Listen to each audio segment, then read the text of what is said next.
Então, vamos estar iniciando a nossa aula, recapitulando o que nós aprendemos na última aula.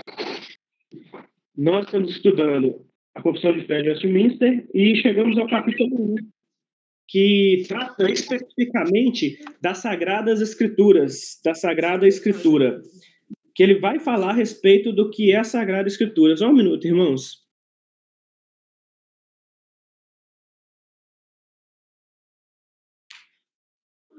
E então, o artigo 1 e o artigo 2 são o que nós estamos estudando, minha parte nesse estudo.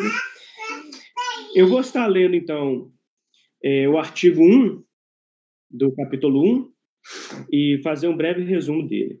O artigo 1 diz assim: ainda que a luz da natureza e as obras da criação e da providência manifestam de tal modo a bondade, a sabedoria e o poder de Deus que os homens ficam inexcusáveis, contudo, não são suficientes para dar aquele conhecimento de Deus e de sua vontade necessários à salvação.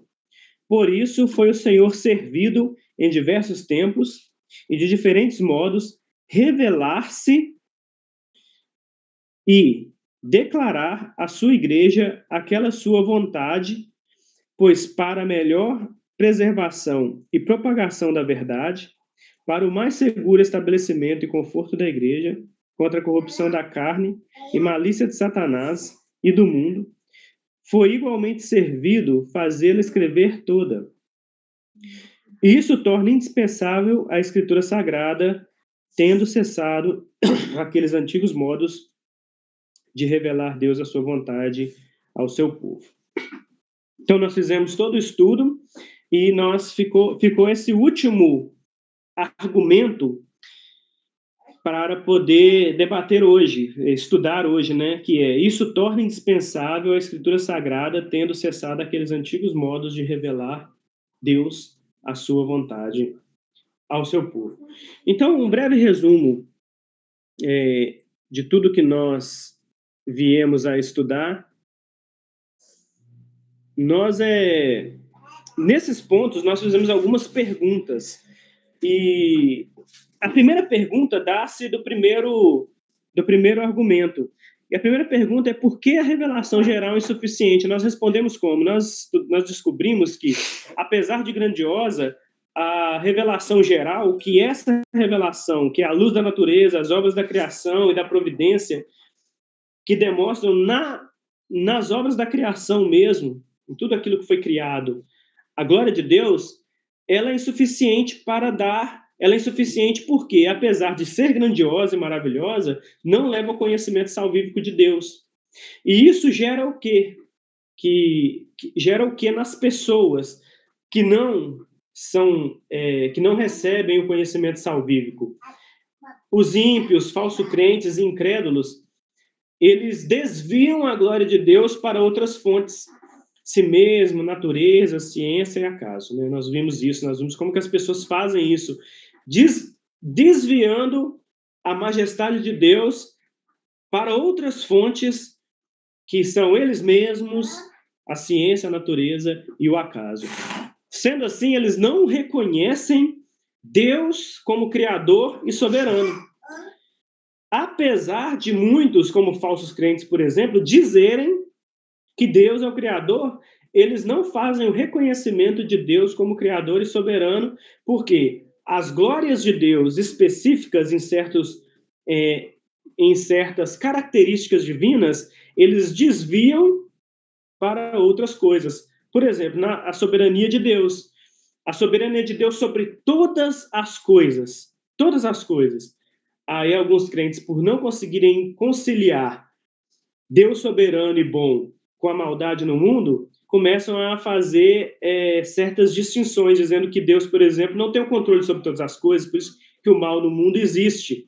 Então, o que ele faz? Eles estão desviando a glória de Deus, na soberania de Deus, Larissa, para outro lugar que, de fato, não é a glória de Deus. E esse é o grande problema da revelação geral ser insuficiente. A segunda pergunta, baseada também aqui nesse primeiro argumento, é como a revelação geral no coração do ímpio gera todos esses desvios. Aí nós respondemos que o ímpio, como que ele faz esses desvios, né? O ímpio, ele se distancia da verdade e da glorificação de Deus cada vez mais. Ele vai levando, ele desvia da glória de Deus, se desviando, se distanciando da verdade, que é a Escritura, e da glorificação de Deus, de atribuir a Deus glória. Como que ele faz isso também? Ele atribui a soberania à natureza ou à ciência, no caso do ateísmo, por exemplo, né? A ciência e a natureza são deuses. Nós falamos isso na semana passada, né? Como que a natureza se revela um Deus soberano. Ela tem vontade, ela tem desejo, ela aplica sua ira, né? Através dos fatores naturais, igual aquecimento global, essas coisas, parece que é uma lei moral da natureza que ela está pagando o mal humano, né, com essas coisas. Acredita também as pessoas que estão desviando, né? Dos desvios que elas fazem é acreditar no acaso, né? Para evitar a soberania divina. E o que isso significa? Isso significa que a pessoa não pensa muito nas coisas, sabe? Ela acredita no acaso. Ela acredita que as coisas estão acontecendo, mas elas não sabem muito bem explicar como as coisas estão acontecendo, então elas nem pensam muito nessas coisas. Ao invés de dar glória a Deus e perceber Deus agindo, elas preferem acreditar que existe um acaso aí que governa o mundo. O falso crente, por exemplo, ele utiliza do poder divino para o ganho pessoal, e é assim que ele perpetra no seu coração o desvio. E também a exploração da natureza online, né, foca na curiosidade, ou seja, as pessoas, os falsos crentes, eles exploram a glória de Deus pela curiosidade. E qual que é o problema disso? O problema disso nem é pela curiosidade em si, mas aí é que não é pela glorificação de Deus, né? É para gerar like, vídeo, views, é para gerar... eles utilizam da glória de Deus para poder gerar curiosidade e aparecer eles, né, como pessoas em si. Então, eles desviam a glória de Deus do centro, que é revelar a Deus, né? E o que a revelação geral faz com o ímpio e com o falso crente e o incrédulo? Ela condena ele por desviar a glória de Deus para ídolos. Todas essas coisas que nós estávamos falando, nós chegamos à conclusão que são ídolos, né? Todos esses desvios criam um ídolo. Seja esse ídolo a ciência, seja esse ídolo a natureza em si, seja esse ídolo o acaso, seja esse ídolo o próprio falso crente, uma igreja X, uma igreja Y. Então, como que condena, a revelação geral condena as pessoas e deixa elas indesculpáveis? É porque elas usaram a glória de Deus para desviar e fizeram um ídolo. Não é que elas só não acreditavam em Deus, mas elas pegaram a glória de Deus, pegaram a majestade de Deus e aplicaram a alguma coisa, e essa coisa virou um Deus. Entendeu? Então, isso que é a grande questão. Então, isso leva à condenação por não crerem no verdadeiro Deus, apesar da evidência, mas colocar essa glória em um Deus especial. Então, nós vimos também que a diferença entre a revelação geral e a revelação específica, a geral é a manifestação do poder de Deus na criação, né, e na natureza, mas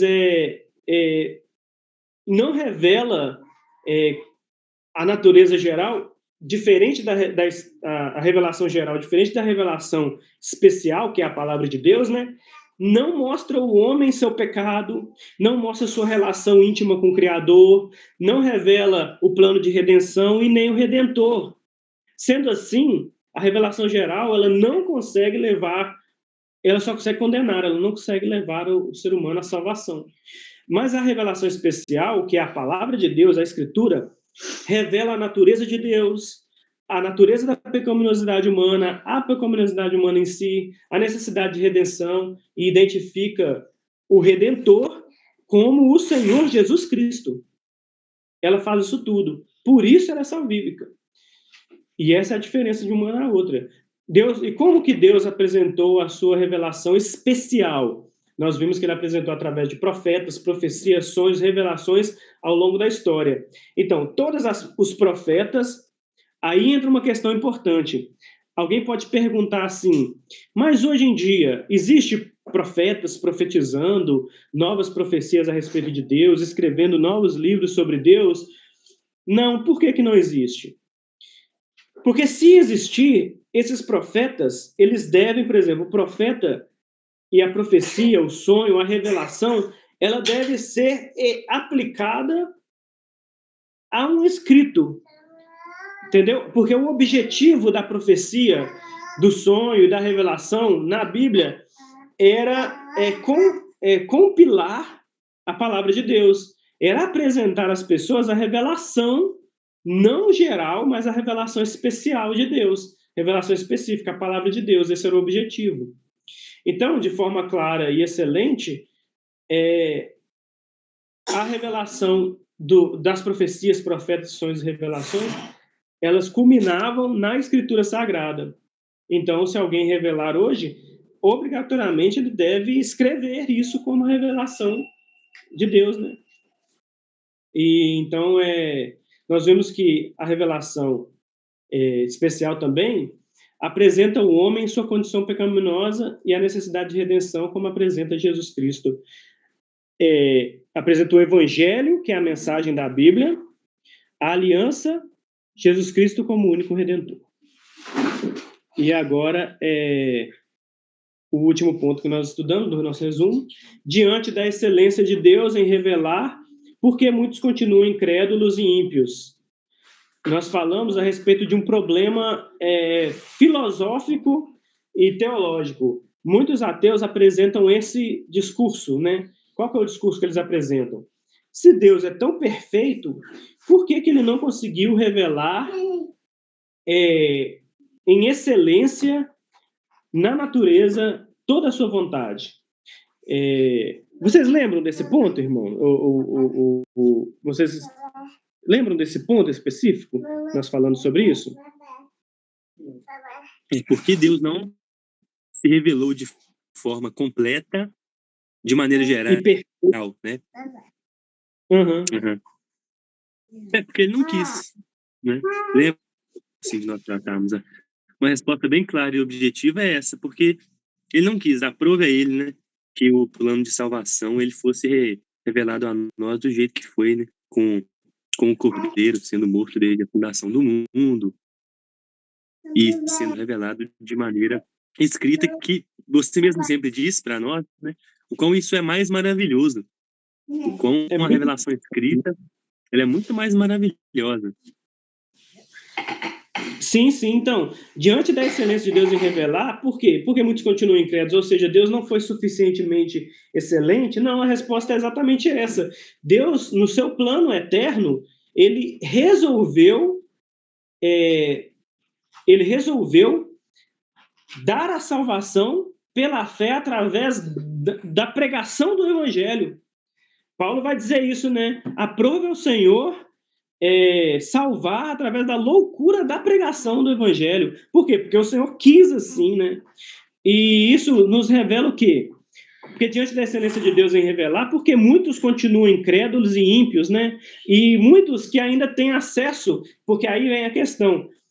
Não é o problema que Deus não foi suficientemente claro, apesar de Deus não querer ter sido claro na revelação da natureza, o problema não é que ele não tenha sido claro na natureza, mas é porque as pessoas não conseguem compreender a Escritura, não conseguem compreender a salvação nem na Escritura. Vocês já perceberam isso? Pessoas leem a Bíblia, estudam a Bíblia, ateus leem a Bíblia, estudam a Bíblia, mas nunca chegam ao conhecimento que salva, ou pelo menos eles conhecem, e eu disse um exemplo, eu dei um exemplo de um famoso filósofo que leu a Bíblia, entendeu o Evangelho, quando ele entendeu o Evangelho, ao invés dele se converter, o que ele fez? Odiou, ele falou, isso aqui é horrível, isso daqui é terrível, isso daqui é uma vergonha para mim, me humilha. Isso daqui fala que eu sou um podre e fala que eu vou precisar de um salvador para me salvar. Eu não gostei disso. A pessoa entendeu o evangelho, mas ela rejeitou. Então, o conhecimento salvífico não é alcançável pelo esforço humano. A compreensão da redenção não é uma obra milagrosa de Deus. Ela é de Deus. E muitos, mesmo entendendo a salvação especial, ou rejeitam ou odeiam. A aceitação da verdade para salvar requer a obra transformadora de Deus no coração. Certo? Ou seja, irmãos, a verdade da revelação especial é melhor preservada e propagada através da escrita, porque ela evita, né, a interpretação individual de certos grupos ou de certo poder, que poderia dizer assim, se ela tivesse de maneira oral, aí, ou se fosse dessa maneira que é hoje em dia em certas igrejas, é isso que eu te digo hoje, Deus me mandou te dizer, então, essa pessoa pode estar mal intencionada, ou ela pode estar enganada, ou ela pode ter tido um sonho que ela, no coração, achou, apesar da coisa até dar certo, né, porque isso acontece muito, a pessoa vai lá, ela achou que isso, que era verdade, e foi lá, de fato aconteceu, né? Mas não é esse o modo com que Deus separou. Essa pessoa está, na verdade, ela está rejeitando como Deus quer que seja, né? Como Deus desejava que seja desde Moisés, né? Nos escritos de Moisés, Deus estabeleceu que fosse assim, lido e estudado a palavra de Deus. Estabelecida como ordem divina. Oi. E coisa que você sempre fala, cara, o quanto é mais maravilhoso dessa forma, porque é muito contraintuitivo, né? Falar, era bem melhor se Deus aparecesse mesmo numa nuvem e continuasse falando conosco dos métodos antigos até hoje. Mas é uma loucura, a revelação escrita é uma loucura, né? Homens que escreveram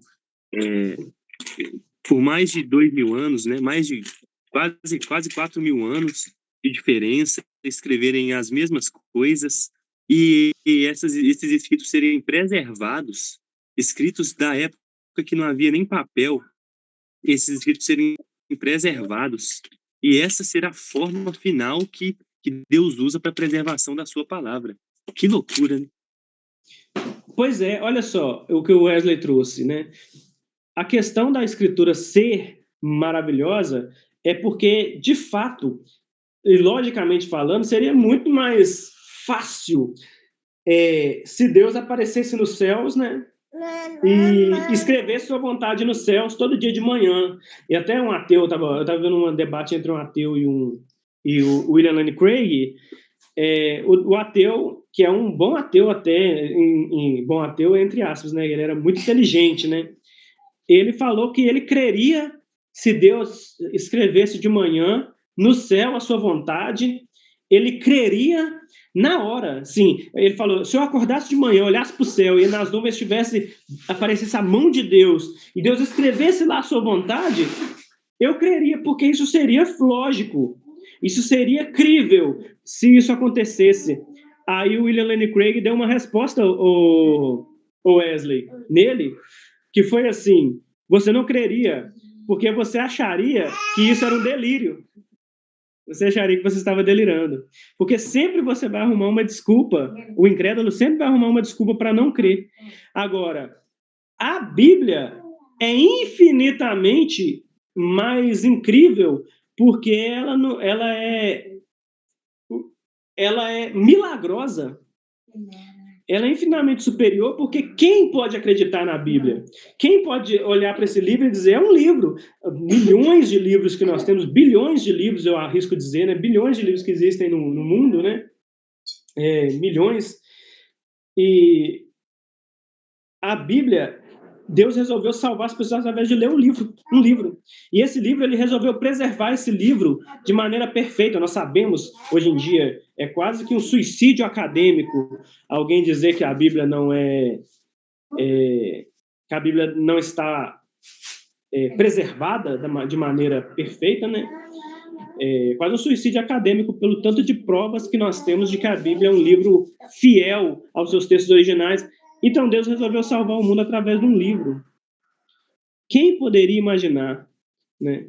E, enfim, respondendo essa pergunta também, completando isso, né, Thiago? Oi? Essa semana nós falou sobre isso, né? Sobre a preservação da palavra, até como que ela chegou, né? Sim, nós falamos até como que ela foi preservada durante o período, né, o Jefferson, desde os pais da igreja pós e a canonicidade dela, como que Deus foi preservando ela em igrejas, né, igrejas pontuais, né, permanecendo fiéis, as pessoas copiando isso à mão e fazendo várias cópias e enviando de lugares para lugares. Maravilhoso, isso é incrível. Fora da curva, é um milagre. Uhum. É um milagre. A Bíblia, ela é um livro que te faz crer em Deus, sem aparecer no céu um raio, né? Sem aparecer no céu um raio, alguma coisa assim. Enfim, e aí uma questão irmãos, o povo de Israel viu o mar abrir no meio, viu o pão descer do céu, viu fogo na montanha, terremoto, Deus falar em voz de trovão. Isso fez eles acreditar? Não. Sim, fez eles acreditar. Então, acreditar que seria mais fácil se Deus rasgasse os céus e gritasse dos céus com voz de trovão de novo: eu quero que vocês façam isso, isso e isso, creiam no meu filho. Vamos ser sinceros, não funciona. Porque se Deus não quiser salvar através de revelar a sua vontade no coração da pessoa, não só na mente, não há salvação. O Raquel falou uma coisa aqui. Eles não creem, né? Como nós estamos conversando. Nem se caísse mesmo, se Deus escrevesse no céu, né? O professor de filosofia meu do primeiro período, ele falou uma vez que ele era ateu e que ele só creria em Deus se ele visse um braço que foi amputado nascer de novo. Tipo um lagarto, um calango, né? E tudo. Uhum. E a mesma questão que o William Lane Craig respondeu. Não, né? Você acabou de responder brilhantemente, né? A Raquel levantou uma questão aqui, que eles não creem de nenhuma forma, nem se dessas coisas acontecessem. Mas haverá um momento que eles não crerão, porque não haverá mais a possibilidade de crer. Mas eles saberão que era verdade, né? Que é quando eles levantarem os seus olhos no inferno, né? E John Bunyan fala isso em um sermão sobre o rico e o Lázaro, né? Que é um texto que nós vamos ler também. Nós vamos ler como base. Que nesse momento ele não será necessário. Para os que não estarão mortos, quando verem Cristo descendo nas nuvens, né? Quando vê mesmo a segunda vinda, aí eles saberão que era verdade. Quando eles não tiver mais jeito de crer, eles gostariam demais que fosse oferecidos para eles mais uma chance de crer. Não, agora eu posso crer, mas não, eu não creio. Eu ainda não consigo crer. Mas eles saberão. Isso mesmo, viu? Muito bom, Raquel, esse ponto, porque já vai caminhar a gente para o nosso texto. Inclusive, vamos ler o nosso texto. Deixa eu só encerrar aqui esse ponto, né?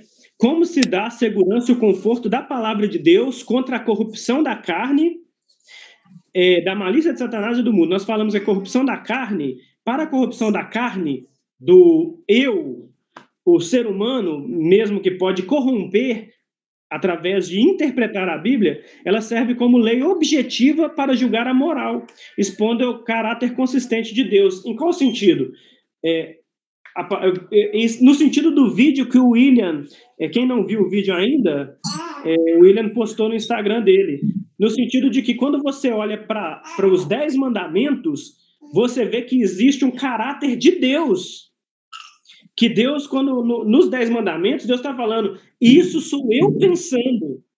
Eu acho, Deus falando, eu acho não, né? Deus não fala eu acho, né? Deus falando, é assim que eu penso que devem ser as coisas. Então, quando você olha para os 10 mandamentos, e além dos 10 mandamentos, quando você olha para a revelação de Cristo no Sermão do Monte sobre alguns dos 10 mandamentos, é Deus falando assim através de Cristo. É assim que eu penso. É assim que eu quero que as coisas sejam. É assim que a minha mente funciona. Então, a palavra de Deus serve como essa lei objetiva para julgar a moral sua. Você vai olhar para as Escrituras e você vai falar, olha, o caráter de Deus é assim. Se eu não concordo com isso, o problema está em mim. Então, assim, você é salvo de você corromper através da sua revelação, né, pessoal, as Escrituras, certo? Então, você tem ela como lei objetiva. Contra a malícia de Satanás, ela preserva o crente, fornecendo base para refutar interpretações errôneas. O exemplo de Cristo, quando ele foi tentado por Satanás. Satanás deu a interpretação dele, que não era dele, na verdade, Satanás conhece a verdade, é óbvio, mas ele quis dar uma revelação errônea para Jesus, e Jesus Cristo foi lá e refutou com a interpretação correta. Foi um debate que aconteceu, um debate bíblico. Satanás com a sua interpretação errônea, mas a interpretação dele era errônea de propósito, e Jesus Cristo, né, se preservando através de dar a verdadeira interpretação das Escrituras, usando a Bíblia para isso. E do mundo? Como nos protege do mundo? Do mundo em si como uma coisa mundial, né? Pessoas, leis. Então, promove a lei cristã universal acima das leis humanas mutáveis e subjetivas. Hoje, por exemplo, nós temos uma lei liberal no Brasil, mas amanhã, e não está muito difícil de acontecer, pode surgir uma lei que te proíbe ler a Bíblia. Então, qual que é a lei que você seguirá? A lei do mundo ou a lei de Deus? Isso cabe a você agora, porque a palavra de Deus te protege da lei do mundo e diz, olha, você pode descumprir a lei do mundo se ela ofender a Escritura e a Deus. Se houver uma lei que obriga você a não adorar mais a Deus, você segue a lei da palavra de Deus. E, na verdade, irmão, só um adendo aqui para nós encerrarmos. O que acontece é que a lei de Deus, nós obedecemos a lei do mundo mediante isso, Larissa, mediante a fé que nós temos na palavra de Deus. Ou seja, nós interpretamos as leis humanas de acordo com as Escrituras. Por exemplo, por que eu não mato uma pessoa que eu não gosto? Porque a lei dos homens manda não matar. Certo? A lei humana diz, não mata, senão você vai ser punido. Mas não é por isso que eu não mato. Eu não mato porque no meu coração eu não posso nem odiar aquela pessoa. Porque eu tenho fé em Deus, eu amo a Deus, eu tenho que amar até os meus inimigos. Então eu obedeço à lei humana à medida que a lei humana está de acordo com as Escrituras. Certo, irmãos? Ficou alguma dúvida? O resumo ficou objetivo? Tiago, perfeito, irmão. Só um detalhe, um acréscimo. Acréscimo não, né? Sobre também tem uma pergunta a corrupção da carne e malícia de Satanás.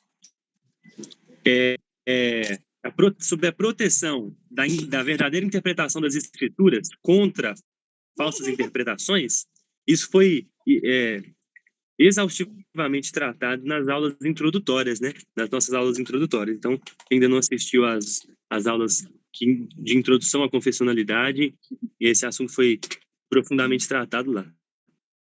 Sim. Pode fazer a pergunta, Jefferson. Dentro do tema, para não fugir, né? Sobre a entrevista do rapaz lá com o ateu, William, como é que chama? William Lane Craig. William Lane Craig, sobre ele, a entrevista do rapaz lá do ateu, ele, só para ficar claro aqui, ele não creu porque coube a Deus não revelar a ele. Isso? Sim, isso. Então, tudo bem, porque estava um pouquinho em dúvida aqui com relação a isso. Isso, coube a Deus não revelar, sabe por quê, Jefferson? Porque o debate dele era contra era ateu versus, né, cristão. E a questão central era a seguinte: o William Lane Craig estava debatendo, ele falou que se ele creria. Ele falou: olha, eu creria se Deus fizesse um milagre. Se Deus fizesse um milagre aqui agora e me mostrasse, eu creria. Aí o William Lane Craig dá uma sacada e fala para ele assim: olha, você não creria porque se você visse um milagre, você acreditaria que esse milagre era uma loucura própria. Entendeu? Por quê? A base central que nós estamos trabalhando é que Deus quem revela a sua vontade. A quem Deus não revelar, essa pessoa vai encontrar 1 milhão de formas de dizer que isso não é a verdade de Deus, sabe? Isso acontece até para quem compreende o evangelho e rejeita o evangelho. Aí o exemplo que eu dei, que é claro, é que o pessoal, todo mundo, aí entra uma pergunta aqui que é uma pergunta meio que retórica, a resposta é fácil. Todo mundo que atravessou o Mar Vermelho, que viu as 10 pragas do Egito, atravessou o Mar Vermelho, viu Deus falar na montanha com os terremotos, creram e foram salvos? Todos? Não. Viram milagres sem fim no deserto, milagres sem fim. Todo dia era milagre, todo dia tinha pão caindo do céu, todo dia eles olhavam para as roupas deles e estavam preservadas. Todos os dias. Não creram. Milagres não auxiliam. Oi? Oi, Jefferson. Não, nada não, só falei certo. Então, esse é o ponto central. Então, coube a Deus revelar-se através da Escritura, não só se revelar, mas não só revelar as Escrituras, mas se revelar através das Escrituras, ou seja, demonstrar elas e aplicar elas ao coração. Então, tem um texto que vai dizer, né, que Deus circuncidará, e eu gosto desse texto demais, né? Deus circuncidará o nosso coração de carne e nos fará crer. Certo? Vamos ler o nosso texto base, então, para nós avançarmos. Nós já estamos chegando ao fim, né, também. O texto base está em Lucas 16, e esse texto veio, irmãos, por causa, né, de uma conversa que eu tive com o Jefferson, né, Jefferson? Lucas 16, o rico e o Lázaro. Tivemos mesmo. Rico e Lázaro. E nós vamos ver aquilo que o Wesley e a Raquel falaram, né? Agora, mais cedo, né? E vamos ver exatamente esse ponto. Eu não vou ler, irmãos, tudo, porque todo mundo conhece a parábola. Eu vou ler apenas a parte final. Pode ser assim? Tá tudo bem sendo assim? Então, aqui,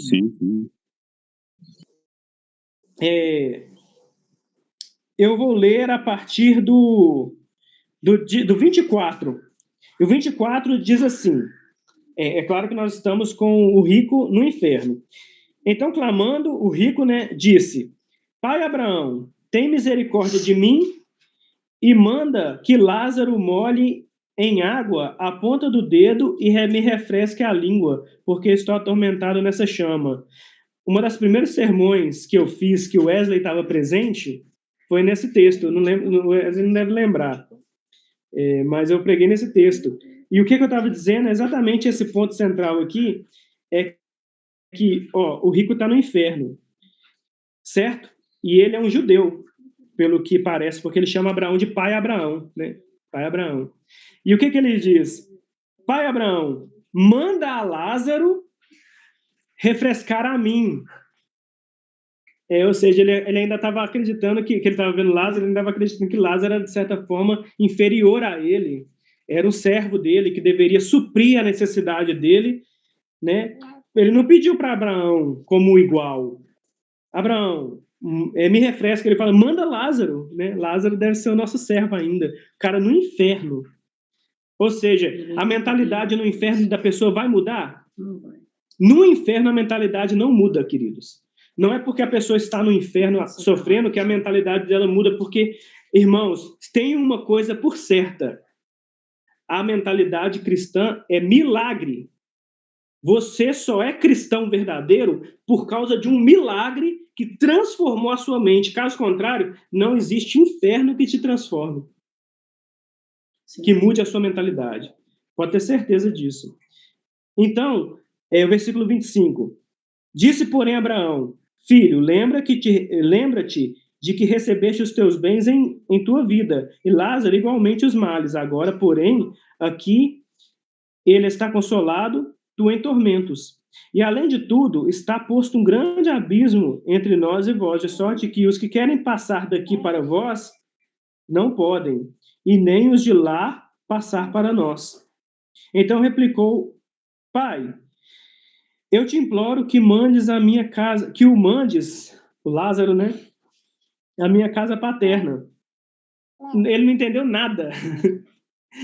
Ele não entendeu nada do discurso de Abraão. Ele continua falando: mande ele lá na minha casa paterna, porque eu tenho 5 irmãos, para que me dê testemunho, a fim de não virem também para esse lugar de tormento. Ou seja, aqui, de uma maneira mais teológica, eu diria que ele, de fato, ainda nem percebeu que o céu é um local para contemplar Cristo. Na verdade, ele não quer que os irmãos dele... Ele quer que os irmãos dele tenham Lázaro o ensinando para que eles não vão para o inferno. Isso é uma questão mais teológica que depois eu posso falar, mas depois. Então respondeu Abraão: eles têm Moisés e os profetas. Ouçam-nos. Quem que é Moisés e os profetas, irmãos? Quem pode responder isso aí de maneira bem rápida? As Escrituras. As Escrituras. Isso mesmo, as Escrituras. Moisés e os profetas, do Antigo Testamento hebraico que eles tinham. Mas ele insistiu. Ele sabe mais, irmãos. Ele sabe mais que Abraão. Por isso que ele vai insistir. Ele insistiu: não, pai Abraão, que o Senhor sabe das coisas, pai Abraão. Não. Se alguém dentre os mortos for ter com eles, arrepender-se-ão. Ele disse na face de Abraão, né? Para não dizer na cara. As Escrituras não. Moisés e os profetas não, pai Abraão.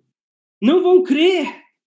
Eles só vão crer se um dentre os mortos aparecer para eles.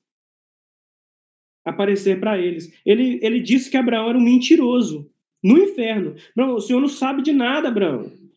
O senhor acha que as Escrituras vão resolver o problema? Eu sou judeu, pai Abraão.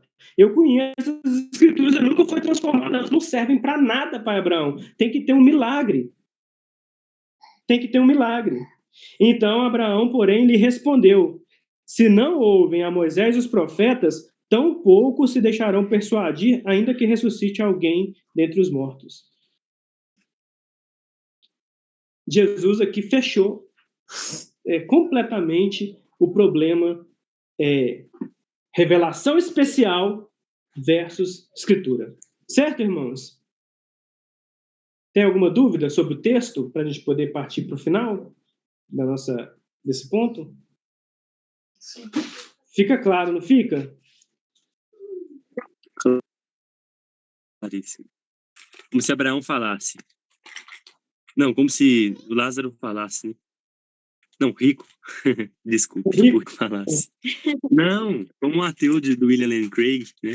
Não, se Deus escrevesse todo dia de manhã, aí meus irmãos creriam. Ou meu professor de filosofia.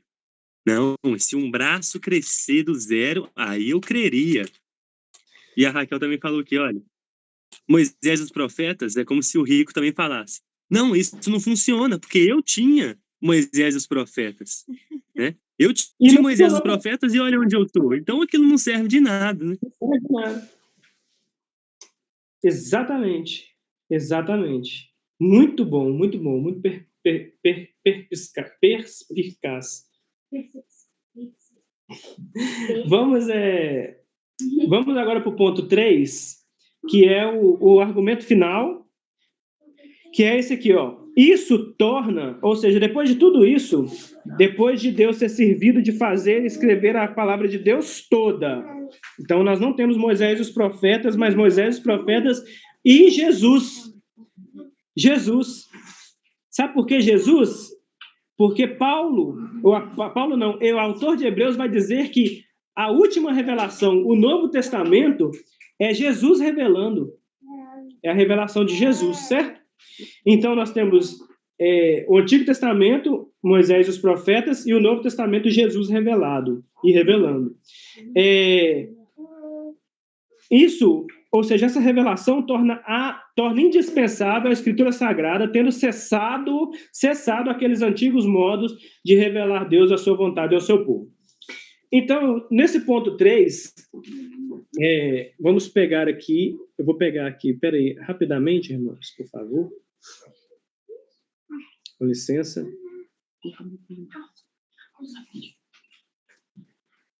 Tá bom. Deixa eu só pegar aqui o meu texto aqui. É porque eu não estou conseguindo ver, o Wesley, o slide no meu celular, então eu vou ter que abrir ele aqui, tá? Mas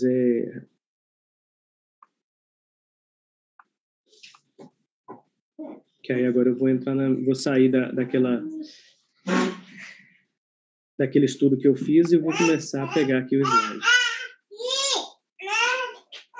Então,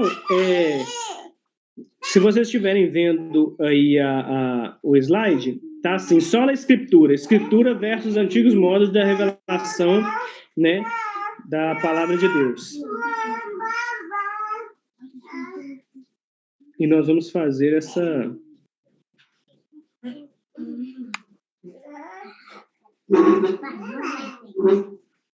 própria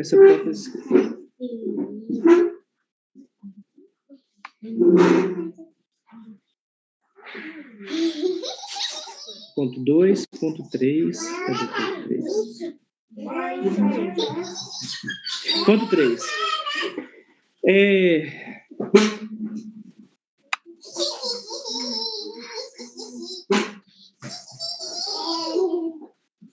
Por que o modelo cessacionista com ênfase no sola escritura é superior aos antigos modos de Deus revelar a sua vontade? Ou seja, por que o sola escritura versus os antigos modos de revelar a sua vontade? O cessacionismo diz respeito ao encerramento da maneira como Deus revela a sua vontade na antiguidade. Os críticos ao cessacionismo e ao sola escritura, eles alegam que Deus continua falando através de profecias, sonhos e revelações especiais extra-bíblicas, se baseando em uma interpretação da imutabilidade de Deus. Então, o que eles argumentam? Os críticos ao cessacionismo e ao sola escritura, como a Igreja Católica né? Eles argumentam que Deus é uma falácia da imutabilidade de Deus, que Deus não é imutável?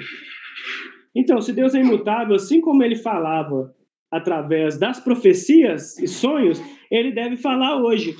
Vocês querem responder essa pergunta? Vocês querem responder a essa crítica? Como vocês responderiam?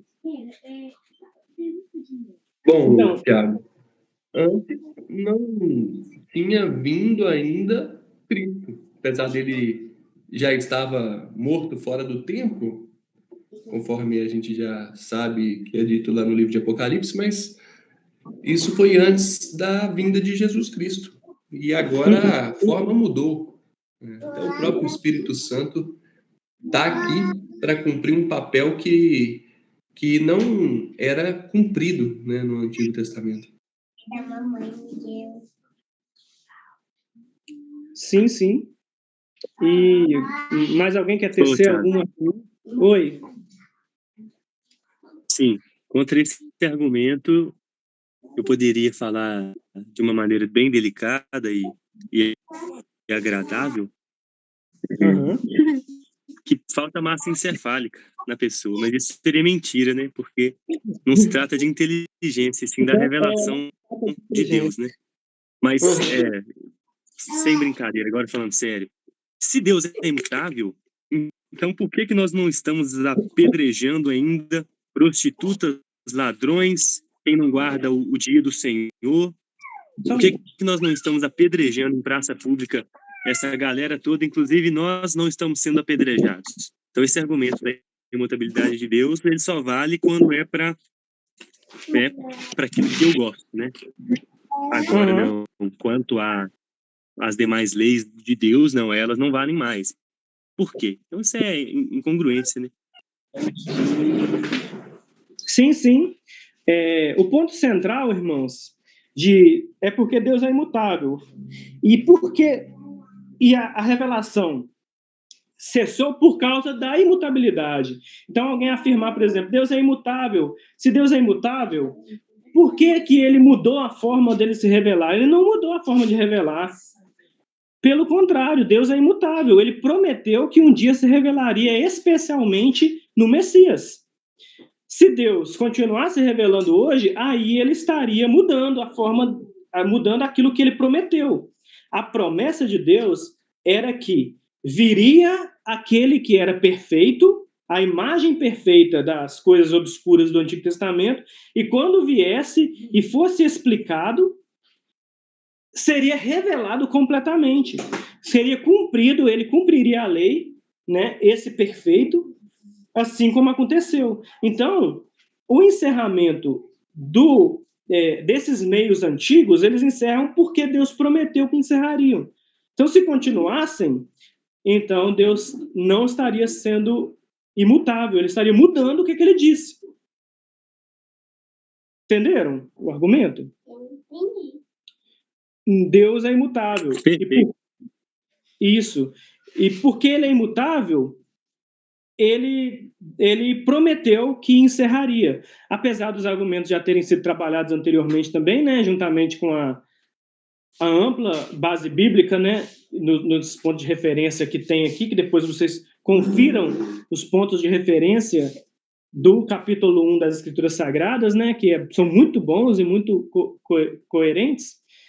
A resposta é que não houve essa mudança, né, da maneira com que Deus revela a sua vontade. Conforme Hebreus de 1 a 3, a verdade da vontade de Deus e a lei de Deus foram reveladas em Cristo, que é a perfeição da revelação de Deus. Então tá correto, isso aí ficou fácil, né? Então só a Escritura versus antigos modos de revelar estão presentes na perfeição da revelação, que é Hebreus 1, de 1 a 3, que vai dizer isso, que em última análise foi nos revelado Cristo. E qual que é a pergunta que fica? A pergunta que fica é, Cristo foi revelado, certo? O que você quer mais? E nós vamos trabalhar isso. Cristo é a revelação perfeita. Foi. Não entendi? O melhor está por vir. O melhor de Deus ainda está por vir. Tem essa música, né? Tá? Está por vir? Não, queridos. A suficiência da revelação de Cristo é porque ele foi revelado. Então, pelo fato de Cristo ser revelado nas Escrituras, a última revelação, ser o Cristo revelado, cumpre-se toda essa imutabilidade de Deus em prometer revelar-se através do Filho.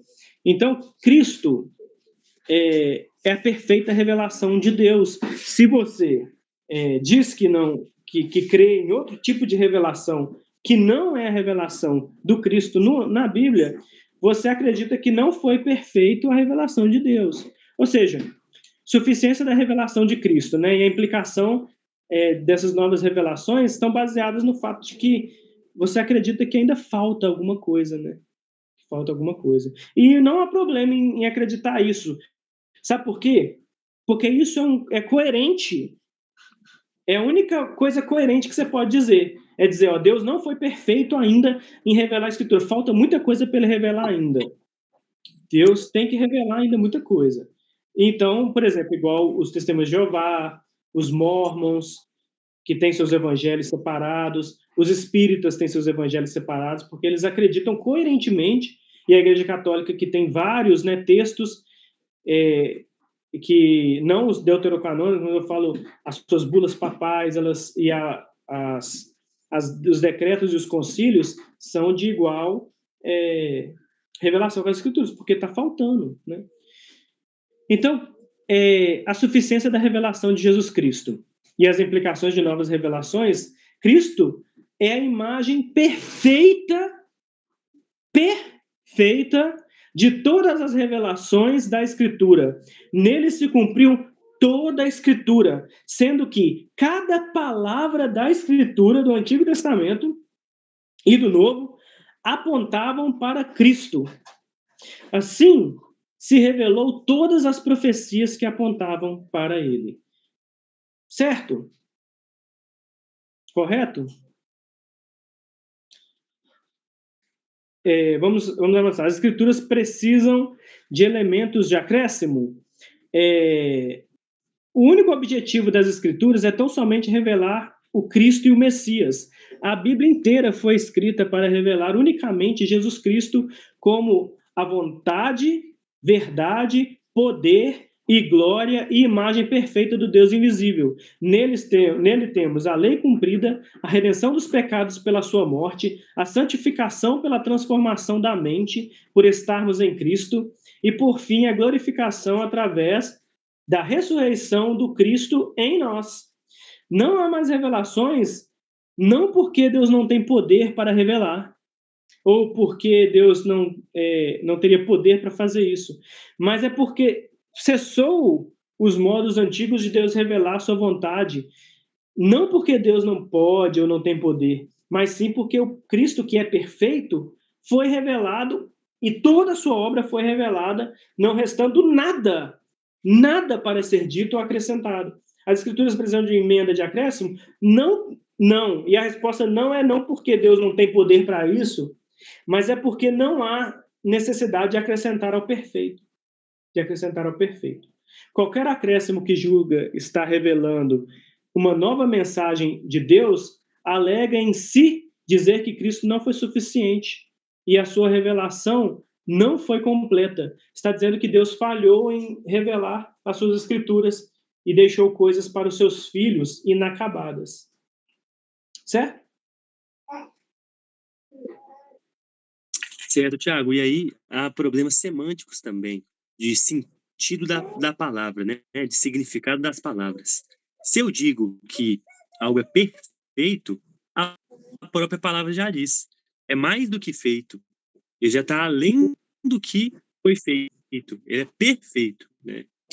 Se eu digo que algo é suficiente, eu digo que não precisa de mais nada além disso. E aí várias pessoas incorrem em afirmações controversas. Elas falam, não, as Escrituras são suficientes, mas não sei o que, né? Não, é perfeito, mas... Aí esse mais, ele está negando essa palavra que foi dita, está negando o perfeito, está negando o suficiente, que só com semântica, só com significado da palavra, isso já ficaria claro. Se eu digo que algo é suficiente, é porque não precisa de nada além do que ele já é, né? Mas algumas pessoas incorrem nessa incorreção aí. Pois dentro do que o Wesley falou, você vê que o problema semântico, ele sempre está envolvendo o fato de que a pessoa deseja que algo a mais seja dito, né? E por causa disso, ela incorre em esvaziar o significado de certas palavras bíblicas. Quando a Bíblia diz que algo é perfeito, ela está completa. É algo que é perfeito, não mais necessita de acréscimos. Então, a pessoa, por causa de si, porque ela acredita que ela precisa de uma nova revelação, porque ela acredita que algo está faltando na vida dela, ela incorre em dizer, por ser cristã, que esse algo que está faltando precisa ser revelado a ela, e não é as Escrituras. É alguém dizer que ele precisa fazer isso, fazer aquilo, que ele vai receber de Deus isso, receber de Deus aquilo. E isso incorre em quê? Isso incorre, irmãos, em dizer que, na verdade, a Escritura não é suficiente para te dar segurança, te dar alegria. E isso incorre exatamente no que o Wesley falou. É uma falta de respeito com a semântica. Você, na verdade, é negar as Escrituras. Por isso que eu disse que, no final, sola Escritura é igual à obra de Cristo. Ou seja, negar o sola Escritura é negar, portanto, a obra de Cristo e negar, por consequência, o próprio Cristo. Está certo? Está errado? Alguém quer acrescentar alguma coisa para nós encerrarmos, né? Vamos avançar para o segundo ponto, mas o segundo ponto eu vou passar voando nele, porque é uma questão que eu acho que eu vou deixar, que eu acho que vai ser abordada muito melhor pelo William, né? Nos próximos, o William vai abordar esses pontos do segundo ponto aqui da Escritura Sagrada, né, William? Nos outros pontos dos artigos. Então eu vou só falar, só ler aqui praticamente, tá ok? Então, ok, vamos avançar. Então, capítulo 1 da Escritura Sagrada, o artigo 2. O artigo 2 diz assim: sob o nome de Escritura Sagrada ou Palavra de Deus Escrita, inclui-se agora todos os livros do Antigo e Novo Testamento, todos dados por inspiração de Deus para ser regras de fé e prática. E eles são os seguintes. Então, todos os do Antigo Testamento, de Gênesis a Malaquias, e todos do Novo Testamento, de Mateus a Apocalipse, correto? Que vocês já sabem, não preciso citar todos aqui. Então, sob o nome de Escritura Sagrada, ou Palavra de Deus Escrita, inclui-se agora todos os livros do Antigo e Novo Testamento. As Escrituras Sagradas, ou a Palavra de Deus Escrita, compreende todos os livros do Antigo e do Novo Testamento. Todos dados por inspiração. Todos esses livros foram dados por inspiração divina, através do Espírito Santo, né?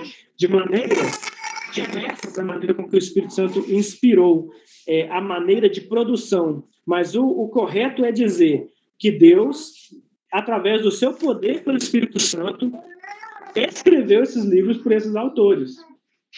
Esses livros são os livros de Deus. Os autores que escreveram sobre essa inspiração ou esse mover do Espírito Santo de diversas maneiras e de acordo com os seus momentos que eles estavam vivendo. Para serem regras de fé e prática, ou seja, os propósitos dos livros inspirados é servir como uma regra autoritativa para a fé e vida cristã. O que isso significa, irmãos? Em última análise, para a gente poder também não estar passando muito do horário, que eu não quero passar do horário demais hoje, é o seguinte: se você tem esses livros como regra de fé e prática, mas adiciona outra coisa como regra de fé e prática, você não tem eles como regra de fé e prática. Ou seja, se você diz assim, eu acredito na Bíblia, somente na Escritura, como regra de fé e prática, mas aí você acrescenta a regra de fé e prática qualquer outra coisa, você não acredita mais na Bíblia como regra de fé e prática. Por quê? Por que isso? É claro que eu estou jogando aqui para lançar uma pegadinha intelectual para vocês, né? Para que vocês meditem um pouco. E meditem no quê? No que a gente está fazendo aqui hoje. O que a gente está estudando? Nós estamos estudando o quê? Uma confissão de fé. Então, qual que seria a resposta? Então, espera, se a Bíblia unicamente é a nossa regra de fé e prática, por que estudar, então, uma confissão de fé? Aí eu respondo para vocês. Vocês vão ter que assistir às aulas iniciais. Vocês vão lá. Se vocês não assistiram às aulas iniciais dadas pelo irmão Wesley, vão lá e assistam, porque ele explicou isso aí de maneira perfeita. A diferenciação entre o que é a Bíblia como regra de fé e prática e o que é a confissão de fé em si. Então, o próximo slide diz assim, capítulo 1 da Escritura Sagrada, ponto 2, né? O artigo 2. O cânon para a Sagrada Escritura. Só um minuto.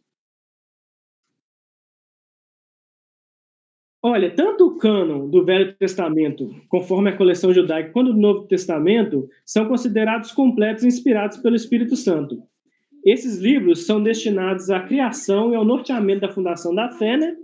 E a fé reformada e enfatizada. Então, como que foi adotado o cânon do Antigo Testamento? Do Antigo Testamento foi adotado conforme eram os lidos já pelos hebreus. O Antigo Testamento, irmãos, ele era aqueles livros do Antigo Testamento que nós temos hoje, eram os livros que Jesus leu,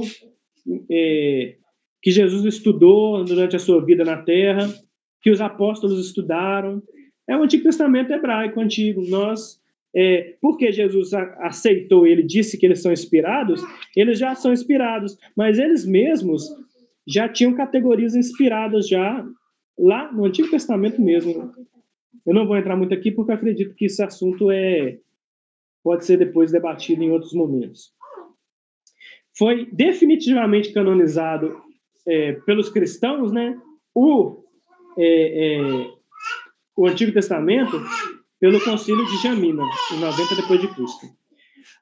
Como aconteceu do Novo Testamento? A triagem da Igreja Primitiva, a formação do cânon do Novo Testamento, resultou de uma triagem intuitiva e comparativa da Igreja Primitiva, iluminada pelo Espírito Santo.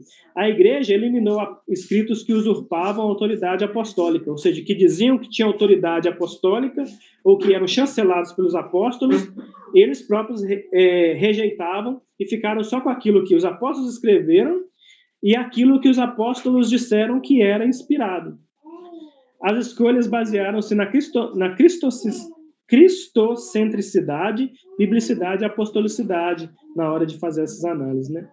Se o Cristo encarnado é o Senhor e cabeça da Igreja, em questão da cristocentricidade, se as escrituras do Antigo Testamento são a palavra revelada de Deus, né, na biblicidade, e se os apóstolos são testemunhas diretas de Cristo e do início da Igreja, e se eles chancelam aqueles livros em si. O testemunho interno e inspiração. A seleção desses livros também vieram por causa de um testemunho interno. E como que se deu esse testemunho interno para a formação do cânon do Novo Testamento? Irmãos, o testemunho interno é simples, porque ele é questão do papel da Igreja. Eles já usavam esses livros. Eu estava conversando com o Jefferson, né, Jefferson, sobre isso no carro até esses dias para trás, antes de ontem, né, que esse pessoal, na Igreja Primitiva, eles, quando se reuniram no primeiro concílio da Igreja, lá, eles olharam e falaram assim, olha, nós acreditamos nos mesmos livros, mas não foi uma surpresa para eles. Foi porque eles, obviamente, acreditariam nesses livros, era uma coisa óbvia, porque eles eram livros que os apóstolos disseram que eram escritos pelos apóstolos e que os apóstolos usavam eles para o ensino. Aquelas cartas do Novo Testamento. Tá certo?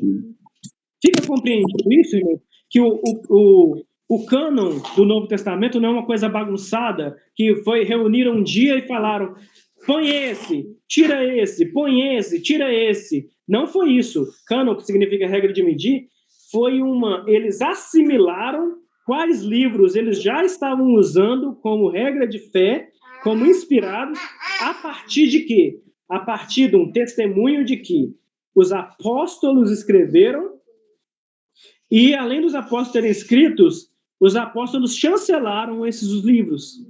Por exemplo, Lucas, Marcos, entenderam? O Hebreus. Sim. Eram os livros que a igreja usava como inspirados. Então, não foi uma coisa assim, quando eles reuniram no concílio, eles falaram, põe um monte de livro aqui. Vamos ver o que é de Deus e o que não é. Não foi assim, não. Eles reuniram lá e eles fizeram apenas a fixação e a definição de uma coisa importante, que é o quê? Pegar e copiar esses livros para que todo mundo tivesse acesso completo. Porque uma igreja tinha alguns, mas não tinha outros. Uma outra igreja já tinha alguns e já não tinha outros. Não muito. Não é que uma igreja tinha 10 livros do Novo Testamento e a outra só tinha 3. Não. É porque, às vezes, numa faltava uma carta, na outra faltava outra carta. Então, eles fizeram além de fazer a compilação, eles copiaram para que todas as igrejas primitivas na época tivessem esses livros.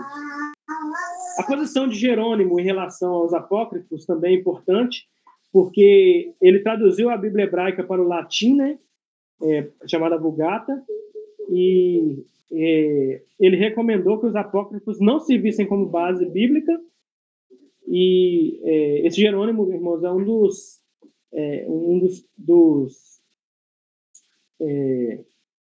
esqueci agora o nome para poder usar. Vou lembrar, vou falar para você. Então, eles posicionaram a igreja, eles usaram a Vulgata, né, como tornou padrão ocidental, através de Jerônimo, e até hoje a tradução oficial da igreja romana, né, mas aí eles incluem os apócrifos nessa tradução da Vulgata. Já os novos documentos de ordem no Novo Testamento e na Vulgata não eram os mesmos de relação com Atanásio. Mas eu não vou entrar nesse assunto, não, porque senão vamos tomar tempo demais. Critérios para a revelação, já falei. O papel da igreja e dos concílios também já falei, como que eles fizeram a canonicidade. Os livros apócrifos e a Vulgata Latina, acabei de falar, eles foram excluídos, né, daquilo que nós podemos dizer que foram que eram considerados inspirados, e eles foram excluídos exatamente pelo fato de que os judeus já não consideravam eles, e ninguém considerava. A Igreja Católica que apossou deles, né? E uma coisa interessante é a divisão de capítulos e versículos, que aí nós encerramos aqui nisso. Quando ocorreu a divisão da Bíblia em capítulos e versículos? E qual a importância disso? Não, eu sei que quando você pensa sobre isso, você sabe muito bem que a Bíblia não é capítulos e versículos. Isso é uma coisa óbvia, né? Mas é interessante saber como que ela foi dividida assim. Porque, olha só, irmãos, os capítulos e os versículos, esses subtítulos que tem na Bíblia, não são inspirados, tá? Não são inspirados. Então, cuidado ao ler esses títulos aí, como se fossem os títulos que realmente dão significado ao texto. Eles atrapalham em alguns dos aspectos, tá? Esses subtítulos aí. Eu vou dar exemplos depois, depois a gente pode dar alguns exemplos disso. Mas, enfim, os capítulos do Novo Testamento, em 456 d.C., a divisão em capítulos do Novo Testamento teve origem com um homem chamado Eutálio. Ele era o diácono em Alexandria, que era uma das fontes, das capitais do cristianismo, né? Em uma das edições das cartas paulinas. Ou seja, nas cartas paulinas, ele dividiu em capítulos as cartas, assim, como um livro é dividido. Aí a forma capitular atual foi antes de 1222, né? A forma capitular atual que nós temos hoje, dos escritos sagrados, é atribuída a um homem chamado Estevão Lagton, que ele morreu em 1228. Ele que fez a forma capitular dos livros da Bíblia que nós usamos hoje. E em versículos, foi em 1551, a inserção de versículos para facilitar a leitura, identificação e até a memorização dos versículos foi atribuída a um homem chamado Roberto Stephens, em 1555. Ok? Capítulos e versículos não fazem parte, como eu já disse, dos textos originais. Eles não são originais, mas eles têm importância. Qual que são a importância? Didática, né? Considerando necessários didaticamente, né? E eles facilitam o manuseio e a ordenação da escritura. Ok? Até na liturgia, tá, irmãos? Vocês têm alguma dúvida em relação a isso? Eu sei que não é um assunto que gera muita dúvida, né? Que é mais história. Mas vocês têm alguma dúvida, algum comentário para fazer? Para nós encerrarmos também?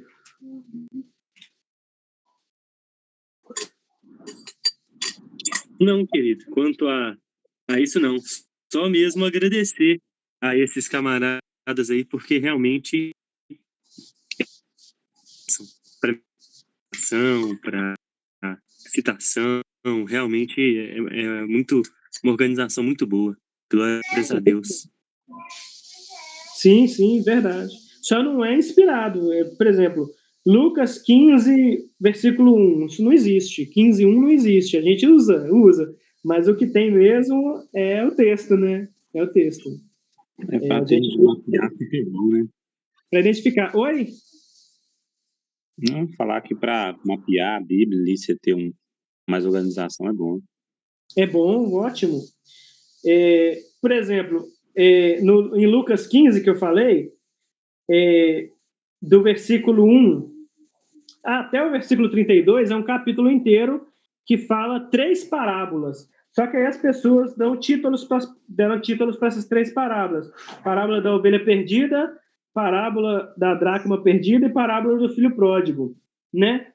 Mas essas parábolas, elas são como uma só, elas não são parábolas disso, disso e daquilo. Essas parábolas são, esta parábola em si, é como se fosse uma parábola inteira, irmãos. Vocês sabiam disso? Eu não sei se vocês sabiam, né? Que no capítulo 15 é como se fosse uma parábola só que ela foi dividida em 3 por Jesus.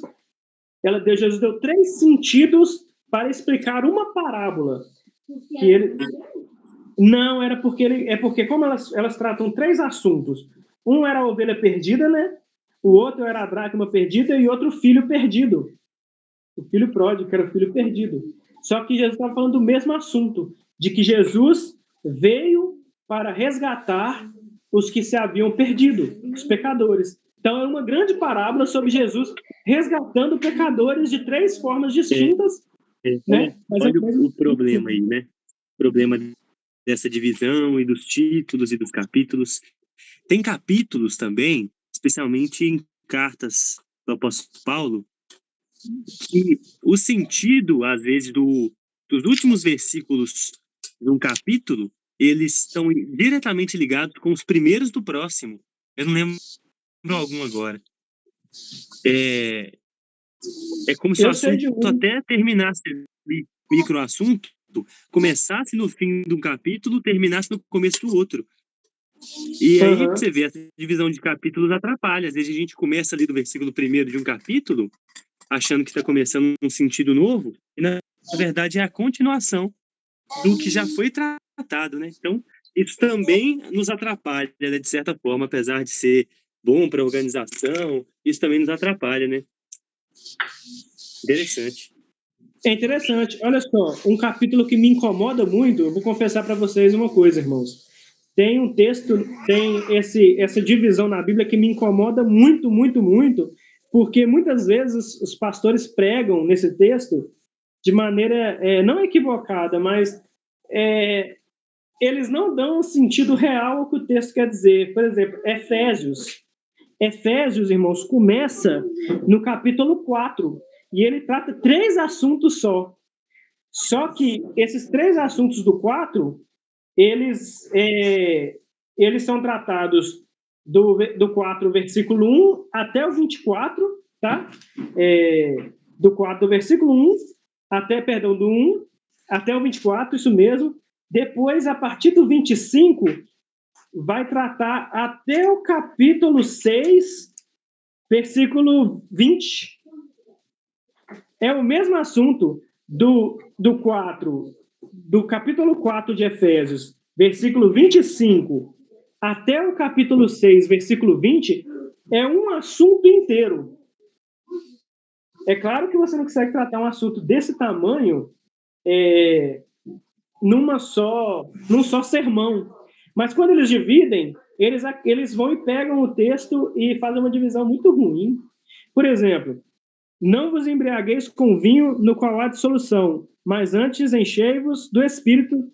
Eles separam esse versículo, essa verdade, como se Paulo estivesse falando contra a embriaguez com o vinho. Não devemos nos embriagar com o vinho. Isso é um fato bíblico.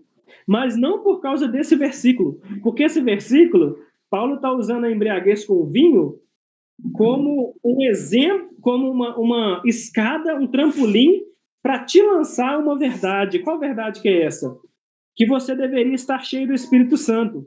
Então, o embriagar com o vinho, aqui, ele está relacionado aos textos anteriores. Então, as pessoas geralmente iniciam os seus sermões nesse versículo, né? Não vos embriagueis com vinho, no qual há dissolução. É muito ruim, porque esse texto aqui, esse não vos embriagar com vinho, está falando de um outro assunto, e o embriagar com vinho é um exemplo para o assunto anterior. Eu não vou entrar aqui, né? Não é uma aula de exegese, né? Então, é muito bom as divisões, mas essa daí, pelo menos, me por exemplo, me incomoda muito. Tá certo, irmãos? Certo. Eu quero também agradecer aí vocês pelo empenho, né? Pela dedicação, por um estudo tão belíssimo. Eu não tenho nada a acrescentar, nenhum comentário, mas só isso mesmo. Agradecer vocês aí e por ter me colocado nesse grupo também, né? Agradeço demais, estou aprendendo muito. Amém, amém, que ótimo. Graças a Deus, que bom. Então, irmãos, vamos encerrar, vamos orar para nós encerrarmos. Já que não tem mais nenhum comentário, nenhuma pergunta, vamos estar orando e encerrando, então.